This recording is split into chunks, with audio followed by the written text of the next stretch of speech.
Will I ever hear from my ex again? This comes up pretty much in every coaching call that I do, and I will do my best to answer that today. But guys, some good news.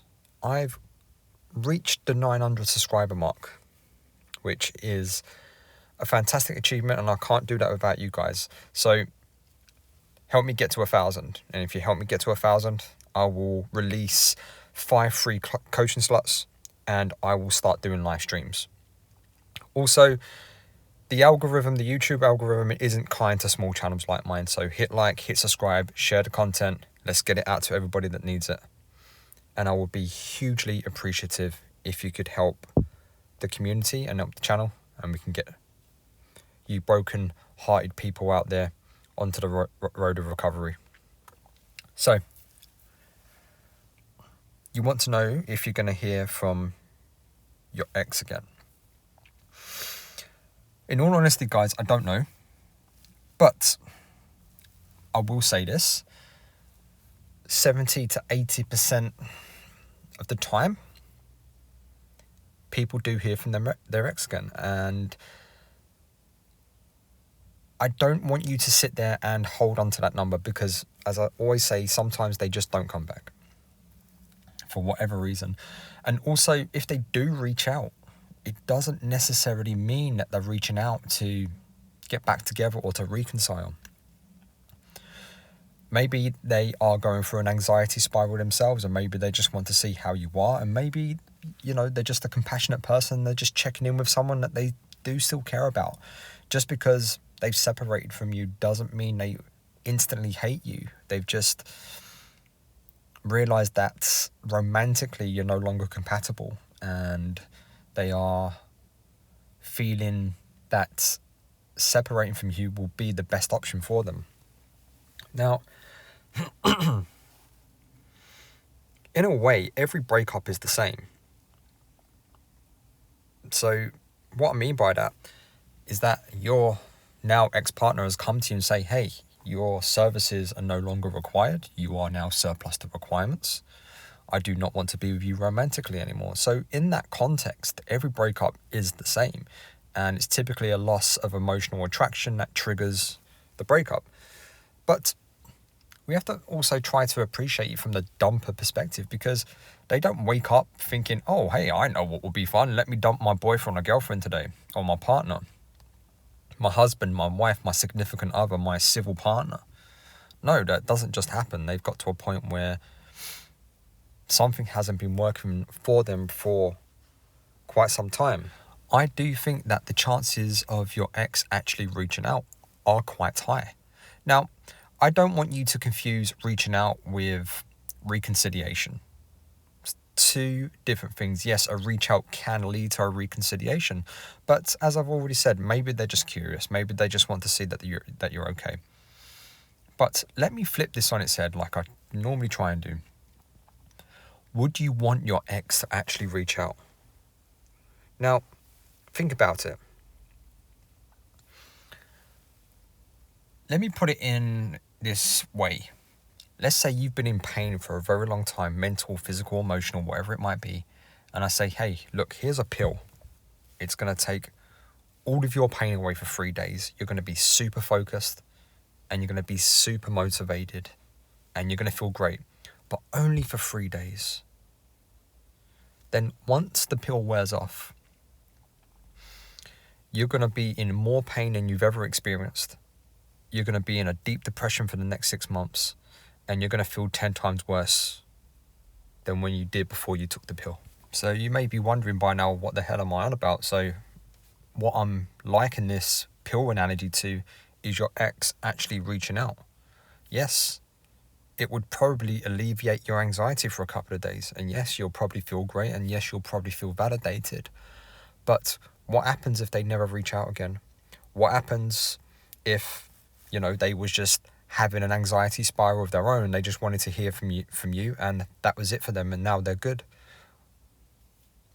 How bad are you going to feel after this euphoria wears off, after the magic pill wears off? Because a lot of studies would suggest that when we're going through an anxiety spiral during relationships, just hearing the voice from the ex can alleviate that anxiety. But the calm down is normally quite dramatic. And it's like taking anything that may make you feel good. And I'll use another analogy that I use a pre-workout before I go to the gym, and it's mainly caffeine. It's just a very high dose of caffeine, and I feel great in the gym. I've got lots of energy, and I can push out that one last rep, and I can put maybe a couple of more kilos on the bar. But once the caffeine sort of leaves my system, about 4 or 5 hours later, I have a dip in energy. So you have to be prepared for the potential consequences here. Now, let's come at it from a different angle. What if I was to tell you that your ex will definitely be coming back in 6 months' time? I can guarantee 100% that they will be coming back. What would you do between now and 6 months?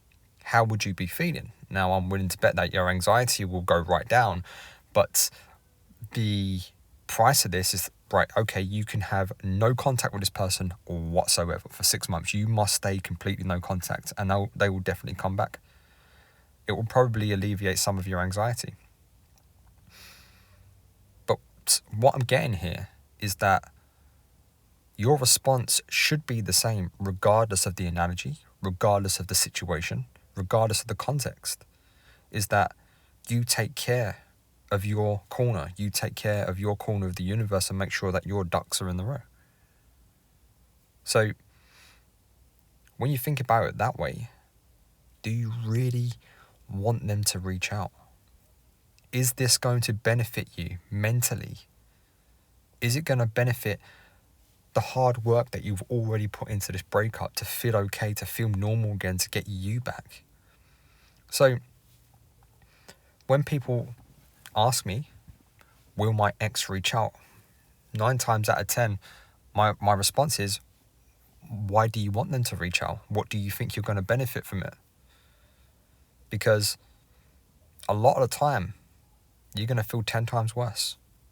So is it really worth it? Now, of course, you can't stop them from reaching out, but you can choose to respond. You do have that power. You can choose to say, hey, look, if you're reaching out just to be friends or just to catch up, I'm not interested. I only want romance with you, so only contact me if you want romance. And you can snuff it out right there. But what typically happens, we go down the rabbit hole, we get into a very long conversation with them, everything feels great for those few hours, you feel super energized the day after, and now you're thinking, oh wow, maybe there is the possibility of getting them back. And then you put your life on hold. You're now waiting for them to text you again. You're looking at your phone every 30 seconds. And when your phone does go off, you're super disappointed because it's not them. And bang, you're back to day one of the breakup. And this is just somewhere that you do not want to be. So, will my ex reach out? Guys, I don't know. But there is a high degree of probability that they will. Because the dumpers go through their own journey. They go through their own pain. It may be a delayed response compared to what you're going through. It may be a different type of pain. But it's also a very big life change for them as well. So they are going to be thinking twice. And especially if you show maturity and you show a position of strength of staying away and respecting their wishes and staying no contact, then yeah, the chances are good. And from my own personal experiences, I would say 80% of my exes have reached out in some capacity or another. And I'd say 50% of that 80% wanted to reconcile. And that's based on my own personal experience. And obviously, I'm one person.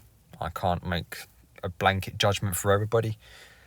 But those reconciliations failed. And the original decision to split up was the correct one. And I'm not saying you shouldn't give it a second chance, but if you do give it a second chance, what I would highly recommend is that you bury that first relationship and you forget about it. You mourn it and move on. You keep what was good. You get rid of what was bad. And you start dating like that is a brand new person in your life, like you've never met them before. that would seriously offer you the best chance. But unless enough time has passed and enough work has been done on both sides, it will be doomed to fail once again. Because sometimes, guys, we're just fundamentally incompatible. And as harsh as that may sound, as brutally honest as that is, it's just the sad truth. We're less compatible than what we think sometimes. You will be incompatible with probably 80 to 90% of the people that you do meet. And that's a scary percentage. So it's very important that we continue to work on us to make sure that we know what we want in a compatibility sense. We know what our non-negotiables are. We know what we will be flexible on, and we know that when we see a damned red flag, to walk away and not to brush it under the carpet and say to ourselves, oh, it will be okay. It won't. If you're seeing red flags at the start of the dating process, then you need to walk. And when I mean a red flag, does it question one of your non-negotiables? And if you can get that right, maybe you'll never be in this position again and be on my channel asking the question, hey, will my ex reach out again? So always remember, an ounce of prevention is worth a pound of cure. So keep working on yourselves, keep chin up. You've got this, you're going to be okay. And I've been speaking to a lot of you lately. The one-to-one coaching sessions have been hugely busy. So if you do need a bit more help, if you do need my help just finding a bit more clarity, just venting off, and you need a safe space, drop me an email at thelovefix20@gmail.com. We'll set up a session and we'll try and get you on the right path. As always, I'll see you on the other side.